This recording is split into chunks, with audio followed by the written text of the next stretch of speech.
J'avais travaillé de plusieurs manières, hein. Et un des mes premiers soucis, il y a des années, c'était de faire exister Djibouti sur la planète littéraire, hein. Djibouti a 17 ans de décalage par rapport aux autres indépendances.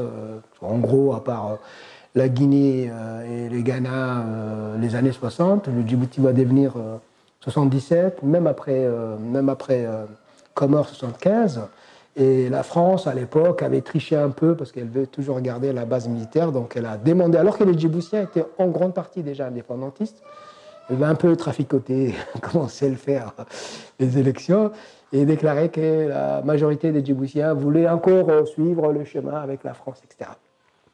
Donc ce qui fait que quand je suis venu en adulte, étudiant en France, j'avais ces décalages, parce que j'avais presque une enfance coloniale, hein, comme j'ai 17 ans de décalage, mais dans ma vie, j'étais français à 12 ans. Vous voyez. Jusqu'à l'âge de 12 ans, je ne savais pas, j'étais un peu comme les Mahorais, n'est-ce pas?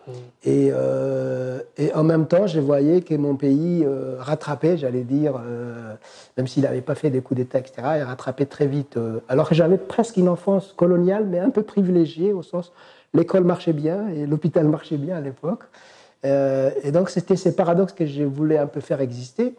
Et mon souci était de voilà, porter la voix de Djibouti d'une manière culturelle et d'une manière littéraire, et le réinstaller, on va dire, dans les panoramas littéraires africains, francophones notamment, puisque c'est...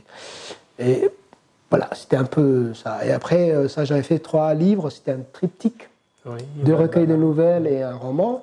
Et très vite est arrivée l'affaire du Rwanda, le génocide des Tutsis. Et après, avec cette bande d'écrivains et du Festival de l'île des Nukij et Danum, on est parti pendant 2 ans, 2 étés. Je suis parti, moi, 2 étés en 98 et 99 pour aller faire deuil. En fait, c'était ça l'idée d'accompagner ces tragédies.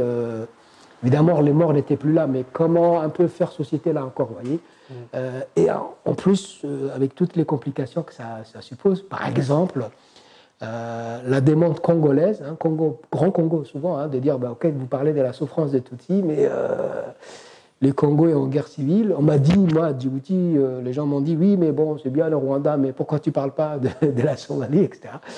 Donc, ne serait-ce que même remettre la conversation dans les sociétés africaines et se demander la question, mais quelle réponse fait la société, les sociétés africaines à une tragédie telle que les génocides des Tutsis. Parce qu'on s'est plaigné en disant, mais cette affaire, on l'a appris sur CNN et sur France 2, n'est-ce pas? Ouais, mais quelle est la réponse? C'est une question qui travaille encore. Mon ami Boris Boubacar Diop, hein, il ne sort pas de ça. Vous voyez, qu'est-ce que disent les Sénégalais, qu'est-ce que disent les Guinéens sur cette tragédie-là? Et la vérité, des fois, il n'a rien à dire. Il n'a rien à dire, il ne comprend même pas, tu vois. Parce qu'un génocide est aussi indicible. Il y a des choses qui ne se comprennent pas, vous voyez. Donc, voilà un peu le travail que j'avais fait avec d'autres autour du Rwanda.